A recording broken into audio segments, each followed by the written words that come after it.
Welcome to this edition of Week in Review. I'm Marlon Paley, and today we have a stellar lineup of guests. We have a special guest, too. We're going to talk about a special event that involves the Loma Linda Broadcasting Network with Dr. Rossi. Also, Brianna is here with some updates on what's been going on in the world, and of course, Jay Hughes will represent the planned giving side. He's got some very interesting information to share with us today. And of course, Mackenzie Campbell is going to update us on one of your favorite shows on one of our networks. So let's begin with the voice of the day. And Jay, I think you have a special offering. What's the verse you chose? I do. Matthew 5:14 through 16. And it goes right along with the topic today. We talk about stewardship. But Matthew 5:14 says, "You are the light of the world. A town built on a hill cannot be hidden. Neither do people light a lamp and put it under a bowl. Instead, they put it on its stand, and it gives light to everyone in the house. In the same way, let your light shine before others, that they may see your good deeds and glorify your Father in heaven." Amen. That's a really great voice from the Holy Scripture. And, you know, it's talking about light. Who is the light of the world? Jesus Christ is the light of the world. Right. And so in this world, we have lots of darkness that is seeping in as the time progresses and the time of the end is upon us. We're going to expect to see more of that. But we as Christians have a special duty, and that duty is to reflect that light. Amen. We're supposed to be mirrors of what the light of Christ is. And so how do we accomplish that, Brianna? I think part of it is understanding that as humans we're imperfect, and only the perfect love of Jesus and the guidance can help us to be the example that we need to be. So I think understanding first that we are nothing without Christ. Amen. I was remembering the song we sang in Sabbath school, "This little light of mine, I'm going to let it shine, let it shine." Mm-hmm. So whether we intend it or not, we are projecting a light. Ideally, the one, as you said, from Jesus Christ. Amen. We have to keep that in mind because, you know, we never know when somebody may be watching us. So we should know that we're an example as Christians to everyone around us, even in the grocery store or, you know, somewhere out in town. So that's something to keep in mind. Well, I really appreciated what you said, Dr. Rossi, about the little song, you know, this, how big is the light need to be? You know, this little light of mine. You know, a little light brings light to a dark room. You know, a light, you know, the Bible talks about the light on a hill that can be seen from many. It doesn't have to be very bright. You know, there are bright lights, but I think it takes all kinds of light, you know, to fill the room with the warmth of light. In the Amazon, there is a plant that grows on the ground and grows toward the light of the sun, meters to get on top of the trees that are very tall. It's heliocentric, follows the light from the sun. And we need, that is a nice metaphor for a role, you know, to focus on the light from God. And you know what I like is fireflies. they have the light all night long. So that's something to consider. You are our light. We are reflecting Christ's light. And I just want to thank you for all the light that you bring to the Loma Linda Broadcasting Network through your prayers and your cards and letters. We love to hear from you. So if you have anything to say about your experience with Jesus and being a light for him, why don't you just jot it down in a card or a note or a letter and send it to the address on the screen. We'd love to read them, share them with you, our audience. You can also email them as well to the Loma Linda Broadcasting Network. Well, this program deals with news, good and bad. And we have some bad news to share with you. And we don't like to talk about bad news, but it's something that we have to discuss because it really hits close to home, doesn't it, Brianna? It absolutely does, and especially with this one, this is sad that it's a recurring issue in this world, but this time there was a shooting in a church, a small town in Texas, Sutherland Springs, Texas, and a man walked into the church, opened fire, and killed more than 20 people and wounded, I believe it's at least 20 people as well. And it's sad, you know, there were children, a woman who was pregnant, and it's kind of scary to think that you can be in church and that's something that can happen. This is not the first time something this horrible has happened, but this really is the numbers are really Adding up. disturbing. And, you know, the real tragedy is that young man that went off the deep end. His life ended that day too. Yes, he was chased by, I believe, a neighbor by the church and police as well.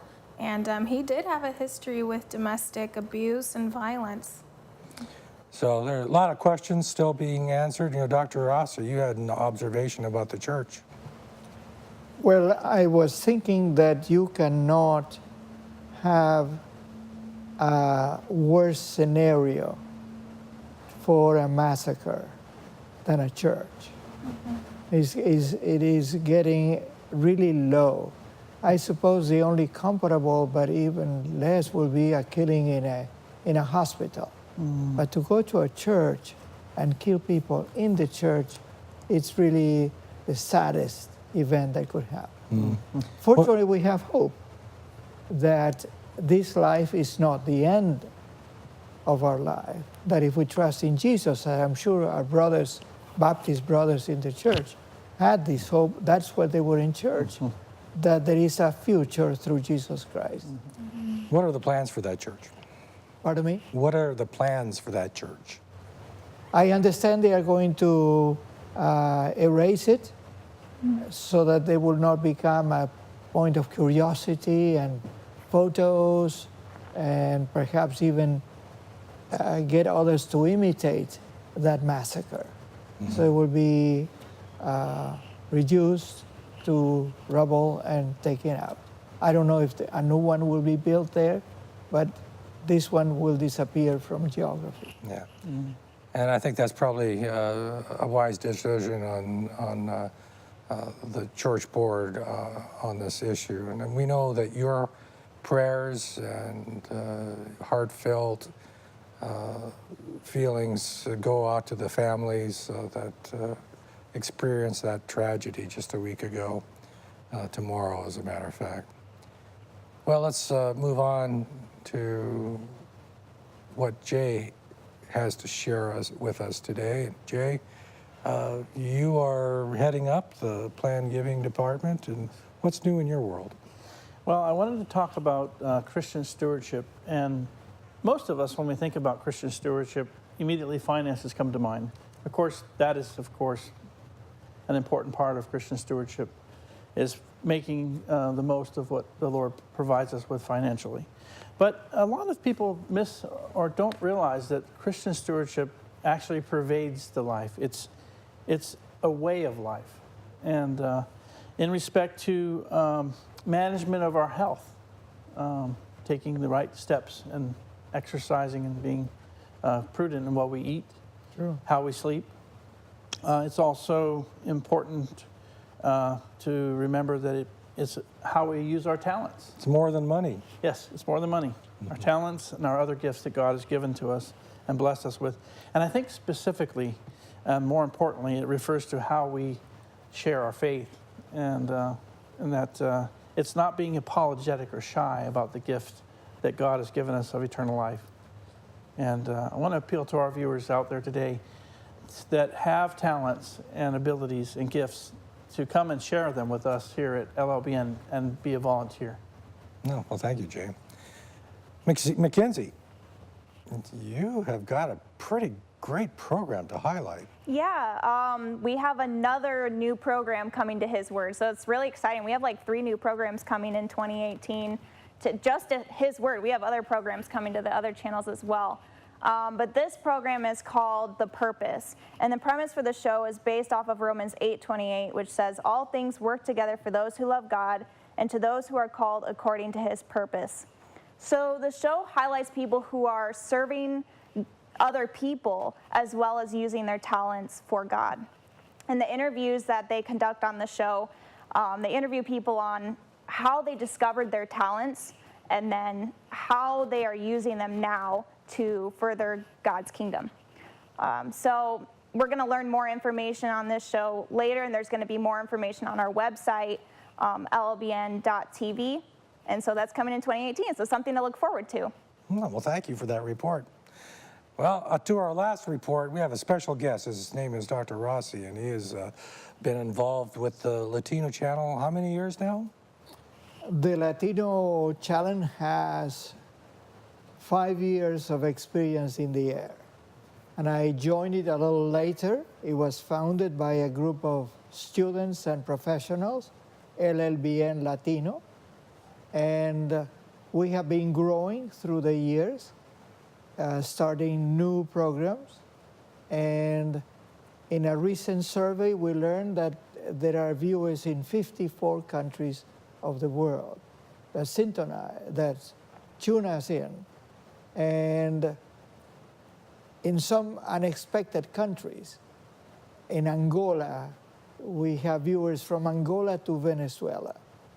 But in between, there are unusual countries like Netherlands, Finland, countries in which there are Spanish-speaking people that tune us in.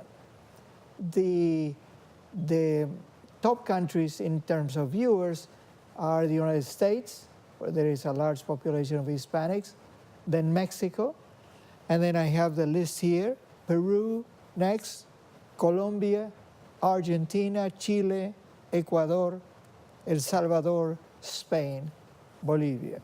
Congratulations, 5 years, 5th year anniversary, and a week from today, on November 18th, you're going to have a special celebration that you'd like to invite all of our viewers to. Yes, tell the audience there, we just got 1 minute left. Yes, I would like to invite them to a musical festival that involves some well-known musicians, such as Sam Ocampo, who is a recorded artist, and also a young singer by the name of Alessandra Sorace. Just fabulous, fabulous talent. Yes, great voice, young talent.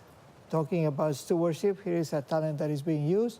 And also a very nice group of singers from Southern California, ladies, Seventh-day Adventist ladies that sing very well. So the group will come. We will have a program starting at 5 o'clock. The information on the site will be projected. La Sierra Spanish University Church, 5 o'clock, November 18. Well, there's a big happening in La Sierra as well. Brianna, what's going on? So it is the 9th annual Archaeology Discovery Weekend at La Sierra University. There's going to be presentations, discussions, refreshments, activities. It'll be interactive and fun, and it's actually taking place today and tomorrow, November 11th and 12th. And you can find more information at lasierra.edu/archaeology. Don't miss it. Have fun in La Sierra.